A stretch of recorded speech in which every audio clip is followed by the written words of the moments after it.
رسومات عزاداری کے فقہی مسائل اور احکام کیا ہیں، یہ آج ہماری گفتگو کا موضوع رہے گا۔ اس میں کچھ رسومات عزاداری کے اوپر عام لوگوں کے دماغوں میں کچھ سوالات ابھرتے ہیں، اس کی مشروعیت کے متعلق ان کے دماغ میں وسوسے آتے ہیں، ان کو بھی کچھ آج ذکر کرنا مقصود ہے، اور مراجع کرام وہ ان رسومات کے متعلق کیا ارشاد فرماتے ہیں۔ دیکھیے، مظالم جو بھی اہل بیت پر ہوئے وہ اپنی جگہ قرآن کی ایک آیت ہے کہ مذکر فإن الذکر تنفع المؤمنین، اے رسول ذکر کر دیجئے، کیونکہ ذکر کرنا، بار بار ذکر کرنا، یہ صاحبان ایمان کو فائدہ پہنچاتا ہے۔ اچھا، قرآن نے یہاں یہ بات نہیں کہی کہ کس چیز کا ذکر کرنا ہے، کس چیز کی بار بار یاد دہانی کرنی ہے، اور ان یاد دہانیوں کے لیے کن کن ذرائع کو اختیار کرنا ہے۔ یقیناً یاد دہانی کی چیزیں تھوڑی قرآن نے کہی ہوں گی جو چیز لوگوں کے لیے مفید ہوگی، اور انہی تمام مسائل کو اختیار کرنے کے متعلق قرآن کی تاکید ہوگی کہ جو یاد دہانی کے لیے مفید ہوں گے۔ اب دیکھیے، ایمانی فائدے کے لیے کربلا سے بالا تر کوئی بھی واقعہ نہیں ہے، اور مراسم عزا اس کربلا کی یاد دہانی کا ایک بہترین ذریعہ۔ ایک ایک چیز پکچرائز ہوتی ہے، لوگوں کے سامنے آتی ہے، بچوں کے سامنے آتی ہے، بچہ کوئی بھی فوراً اس کے دماغ میں سوال اٹھے گا کہ یہ تابوت کس کا، یہ مشق کس کی ہے، یہ علم کس کا ہے، یہ ہماریاں کس لیے ہیں، یہ سبیل کیوں لگائی گئی ہے۔ یہ واقع کربلا کی ایک ایک چیز کی پکچرائزیشن کے لیے ہے۔ آپ کو پتہ ہے کہ پوری دنیا آج کل ویژولز پہ چلی گئی۔ یہ بھی آپ دیکھیں، پہلے اس طرح کے درس نہیں ہوتے تھے، لیکن اب ساری چیزیں وہ اپنی آنکھوں سے دیکھتی ہیں، تو وہ زیادہ اثر پذیری رکھتے ہیں، زیادہ لوگ کنوینس ہوتے ہیں۔ کیوں اتنا زیادہ ٹی وی اور میڈیا جو ہے وہ چھا گیا؟ تو اسلام نے بھی بہت ساری چیزوں کا خیال رکھا ہے۔ تو یہ تمام چیزیں جو آپ کو واقع کربلا کے سلسلے میں نظر آتی ہیں، خواہ اپنے دیکھیں خواہ غیر دیکھیں، ان کا دماغ فوراً کسی خاص واقعے کی طرف متوجہ ہوتا ہے۔ اچھا، اب اگر مراسم عزا کو اگر ہم دیکھیں تو مراسم عزاداری کی کوئی ایک قسم نہیں، اس کی بہت ساری اقسام ہیں۔ اس میں ایک قسم تو ہے فدری عزاداری۔ عام طور پر لوگ سمجھتے ہیں کہ فقط عزاداری یہی ہے، مثلا گریہ کرنا، آنسوؤں کا نکلنا، رونا، ماتم کرنا، سر اور سینے کو پیٹنا، نوحہ، مرثیہ، یہ سب فطری عزاداری۔ لیکن عزاداری کی کوئی ایک قسم تو نہیں۔ عزاداری کی دوسری قسم ہے جس کو ہم کہتے ہیں بشری مصنوعات۔ اس قسم کو لوگوں نے خود بنایا، مثلا علم، تابوت، تعزیہ، اماری، جھولا، گہوارہ، مہندی وغیرہ۔ یہ بشری مصنوعات کہلاتی ہیں، یہ خود عزاداری کی قسم ہے۔ عزاداری کی ایک تیسری قسم ہے جس کو شدت تاثر کہا جاتا ہے، یعنی جب غم میں انسان بہت ایکسٹریم پہ جاتا ہے تو کچھ ایکسٹریم اعمال اس سے انجام پاتے ہیں۔ ابھی ہم اس کے حلال اور حرام ہونے کی بحث نہیں کر رہے، وہ تو اپنے مقامات پہ احکامات میں آتی ہے، لیکن عام طور پر جو رائج ہے، مثلا یہی زنجیر کا ماتم، قمے کا ماتم، یہ فطری عزاداری نہیں ہے، یہ اس کی شدت کو ظاہر کرتے ہیں۔ عزاداری میں غم کی شدت کچھ خاص طریقوں سے ظاہر ہوگی۔ عام طور پر جیسے اس کے مظاہر دیکھنے میں آتے کہ بہت شدت غم ہوا، انسان دیوار سے سر ٹکرانے لگتا، ایک اٹھا کے اپنا اوپر مار لیتا ہے، تو یہ شدت تاثر کہلاتا ہے۔ اسی طریقے سے مثلا انگاروں کے اوپر ماتم کرنا، حرام حلال کی بحث الگ، اس کے احکام اپنے مقام پر آئیں گے، لیکن ایک شدت تاثر بہرحال یہ بھی ایک قسم بنتی ہے۔ پھر اس کے بعد کچھ اعمال خیر ہیں، یہ بھی عزاداری کی اقسام ہی کے تحت آتے ہیں۔ کون کون سے اعمال خیر؟ مثلا یہ سبیل لگانا، مثلاً تبرک بانٹنا، مثلاً یہ نظر نیاز وغیرہ جو ہوتی ہے، لوگوں کو کھانا کھلانا حاضرین مجلس کو، یہ اعمال خیر ہیں جو اس کے ساتھ اس پورے پیکیج میں انکلوڈیڈ ہوتے ہیں.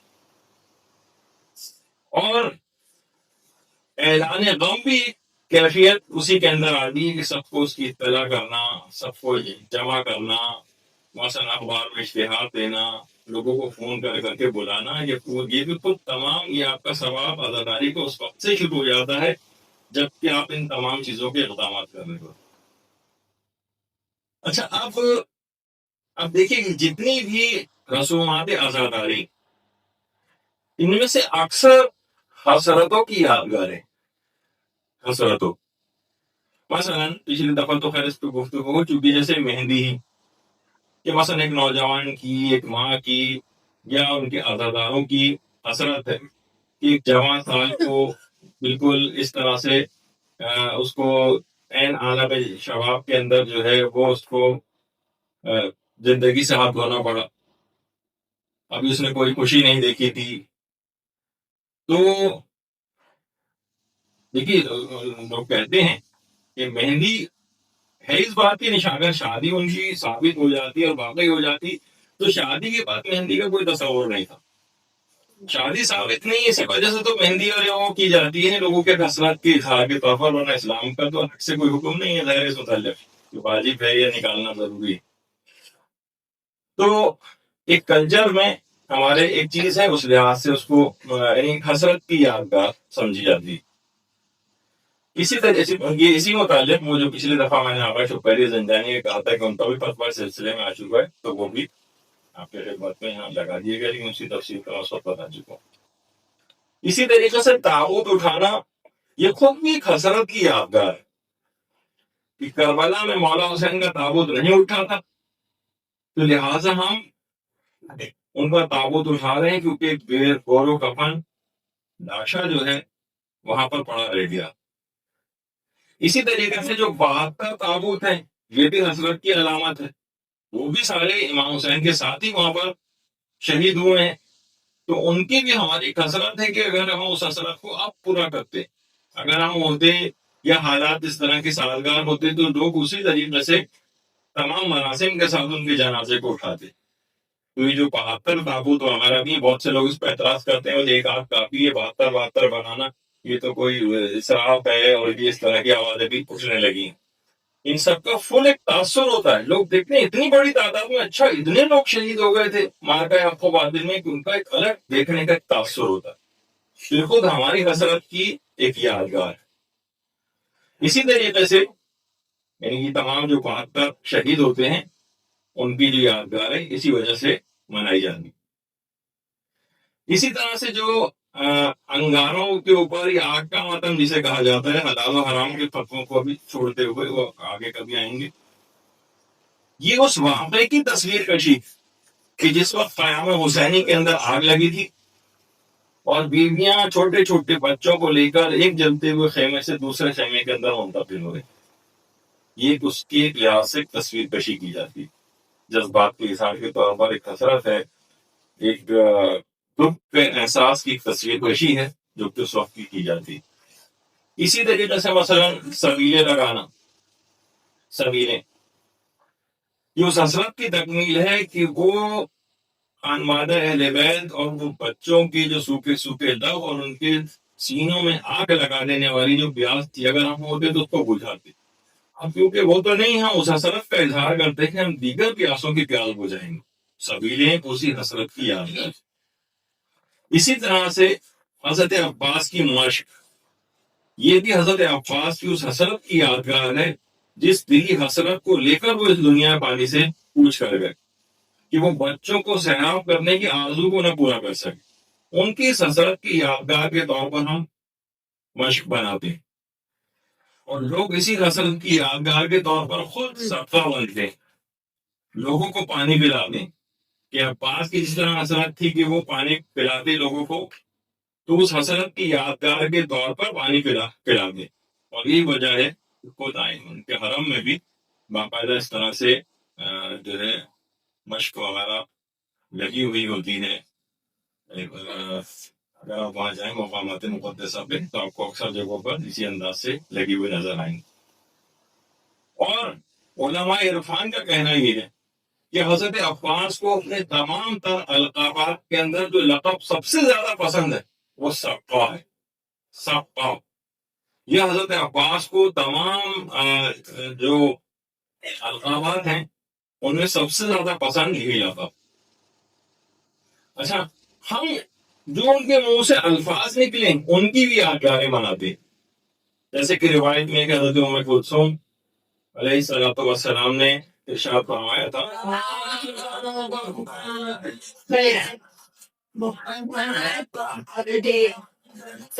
کہ بھائی پانی کی کوئی سبیل کرو. تو الفاظ کی یادگار کے طور پر سبیلیں لگائی جاتی. پانی کی سبیل کرو تو ہم الفاظ کی بھی یادگاریں مناتے ہیں. اچھا اسی طریقے سے سیلانیوں کو کربلا سے شام تک بے قدرہ اونٹوں کے اوپر بٹھا کر لے جائے گا. ان کی اس مظلومیت کو یاد کے طور پر اس حسرت کے طور پر کہ اگر ہم ہوتے تو اس طرح سے نہیں جانے دیتے ان کو. اور باقاعدہ ہماریاں جو نکالنے جانے کا ایک تصور ہے وہ بھی اس حسرت کی یادگار. ہماری کیوں نکالتے؟ وہ تو خود بے قدرہ اونٹوں کے اوپر گئی ہیں, اس میں تو کوئی ہماریاں نہیں تھی, لیکن وہ ایک حسرت کہ ہم اس حسرت کا اظہار کرتے ہیں کہ اگر ہمیں موقع ملتا تو ہم یہ ان کو مہیا کرتے پورے دوست کو احتشام کے ساتھ ان کو ایک جگہ سے دوسری جگہ جانا ہوتا تو اس پر لے کر جاتے.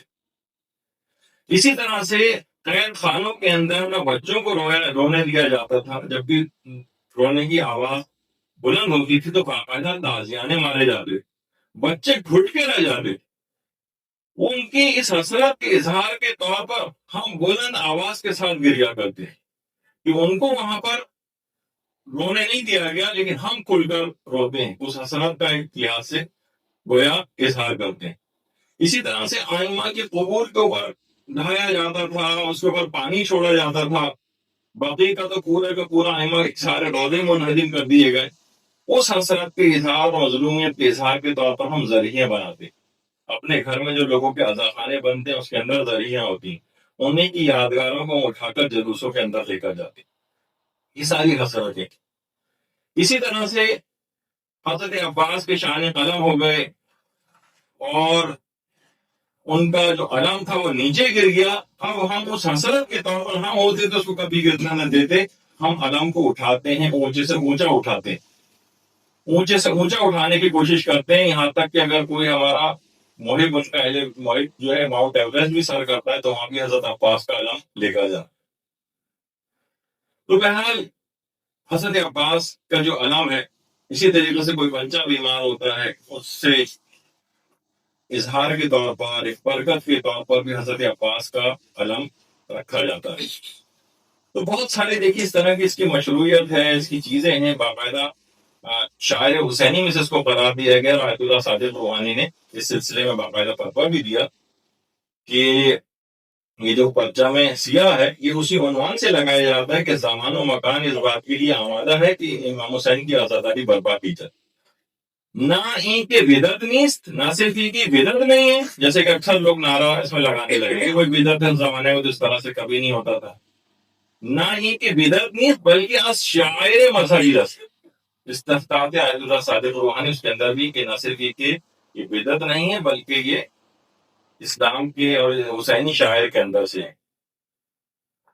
اور علم اٹھانا یہ خود تعظیم شاعر حسینی آیت اللہ صافی گل پائگانی نے جامع الاحکام کی جو دوسری جلد ہے اس میں سوال نمبر 1595 کے اوپر کہا ہے کہ حمل علم بعید نیست از تعظیم شاعر محسوب شود و بے اشکال باشد. فرماتے بعید نہیں ہے کہ اسے تعظیم شاعر میں شمار کیا جائے اور اس میں اس کو اٹھانے میں کوئی بھی اشکال نہیں ہے. تو دیکھیے یہ تمام چیزیں ایسی ہیں کہ اسی طریقے سے جو شبیہ خوانی کی جاتی ہے یعنی باقاعدہ بہت سی جگہوں پہ پورا لائیو کے لحاظ سے اس کو پکچرائز کیا جاتا ہے, پورے منظر کو دہرایا جاتا ہے. یہاں تک کہ آیت اللہ شپیری زنجانی کے حوالے سے جو ایک بات مشہور ہے وہ خود فرماتے ہیں کہ امام زمانہ علیہ الصلوۃ والسلام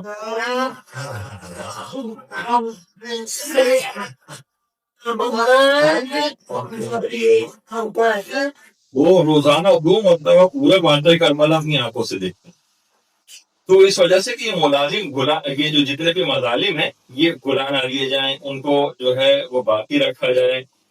تو اسی وجہ سے باقاعدہ ان تمام واقعات جو عاشور کے روز پیش آئے اس کو باقاعدہ طور پر بہت سے علاقوں کے اندر، یا پاکستان اور انڈیا وغیرہ میں تو اتنا شروع نہیں ہے یہ، بلکہ ہے ہی نہیں، لیکن عرب ایران وغیرہ کے اندر یہ چیزیں بہت ہیں کہ عام ہیں، اور اس کے متعلق اس کے جواز کے علماء نے فتاوے بھی دی ہیں.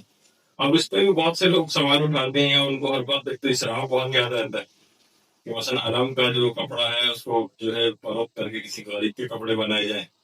اس پہ بھی ہے کہ خیموں وغیرہ کو جلانے میں یہ اسراف اور تبذیر کے اندر نہیں آئے گا کہ وہ یہ خیمہ خریدا آپ نے پھر اس کو جلا رہے ہیں آپ. تو دامانے کا نہیں، یہ ان سب چیزوں کی حکمتیں اور مصلحتیں ہیں، اور یہ اس کے اندر شمار ان کے فائدے ہیں کہ کوئی چیز اگر فائدے مند ہو تو اگر وہ مثلا جلانے سے آپ کو کوئی چیز فائدہ مل رہا ہے اور عقلی فائدہ بھی مل رہا ہو تو اس کو کرنے انجام دینے میں کوئی حرج نہیں. علماء اور مراجع کے فتاوے. تو بہرحال دیکھیے تمام مظالم کی یادگاریں اور حسرتیں سینکڑوں سال سے یہ مراسم چلے آ رہے ہیں. جیسے کہ میں نے پچھلی دفعہ بھی کہا تھا کہ بند کمرے میں کتنے افراد خاموشی کے ساتھ روتے رہے تو کبھی وہ امپیکٹ اس کا نہیں ہوگا، بلا دیے جائیں گے، بلکہ خود وہ 1 2 3 سال کے بعد وہ افراد جو کہ اگر اس کو کہہ رہے ہیں کہ اس کو بند کمرے کے اندر صرف رونے کی حد تک، کیونکہ امام سے صرف گریا ثابت ہے بس. اگر امام سے صرف گریا ثابت ہے تو آپ گریا کر کے دیکھیں، دوسرے تیسرے سال آپ خود بھی محرم نہیں منا سکیں گے. یہ پوری رسومات کا ایک خاص پیکیج ہے جس سے ان کو زندہ رکھا ہوا ہے. اسی اعتبار سے مجتہدین کی بھی حسرت ہے کہ ایام فاطمیہ جو سیدہ زہرا سلام اللہ علیہا